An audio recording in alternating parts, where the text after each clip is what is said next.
ang panibagong hamon sa Creamline. At ito pala ang strategy ng PLDT upang muling puksain ang Creamline. At Gia Morado de Guzman, pinagdudahan na. Lahat ng yan ay atin nang alamin ngayon. Muli na ngang pinataob ng Creamline ang isa sa mga contender team na ang Farm Fresh Foxies in just 3 sets. At kompleto na ang maghaharap sa semifinals. At knockout rounds nga ang magiging laban sa pagitan ng Signal versus Cheritigo at sa laban ng Creamline versus PLDT. At noong nakaraang laban, natalo ng Cheritigo ang Signal in a very dominated set. Ngunit sa aking palagay, this semifinals ay hindi na makakapayag si Erica Santos na kamakailang naging beast mode sa laban nila against Akari na nakascore ng 24 points in just 3 sets. Sobrang mamaw. Kaya siya talaga dapat ang bantayan ng Cheritigo kung gusto nilang manalo. At dito naman tayo sa magiging mahigpit at magiging magandang laban ng Creamline versus PLDT.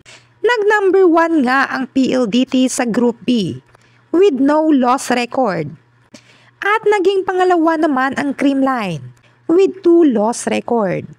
At 3 conference na ngang hindi natatalo ng Creamline ang PLDT. Kaya't ito ang panibagong hamon ng Creamline na kailangan nilang kumuha ng hugot sa pangyayaring ito na ngayon ang PLDT ay sobrang nakakatakot na.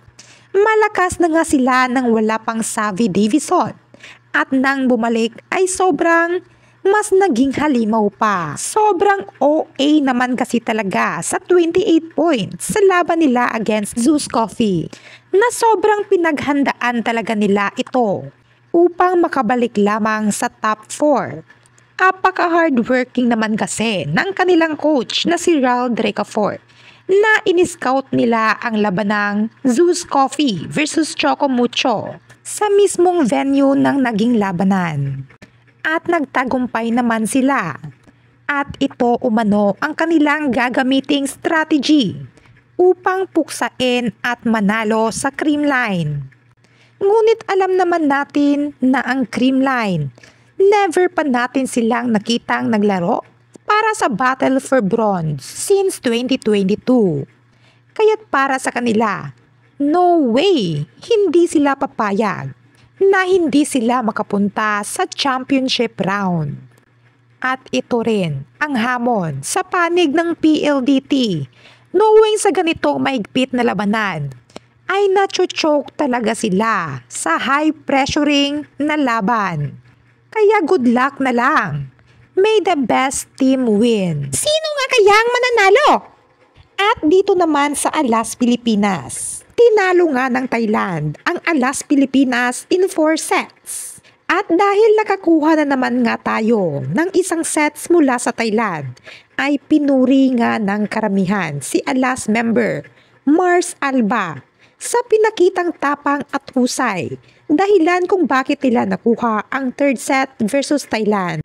At hinangaan pa ito lalo ng pagdating sa 4th set na first time nating nasilayan na nagkaroon na ng combi plays ang Alas Pilipinas via Angel Canino.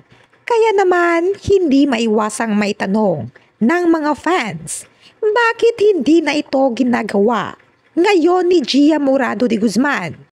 Knowing na ito pa naman ang kanyang core as a veteran setter ng Creamline na mahilig sa combination play. Ngunit ang kasagutan talaga dyan, si Coach De Brito, isang Brazilian coach, at hindi sila mahilig sa sistemang combination play. At nakapaglaro na rin si Gia sa Japan. At ibinunyag niyang hindi mahilig ang Japan sa mga combination plays na yan. Kaya't malaking factor din siguro ang sistema ng mga teams na kanyang sinasalihan.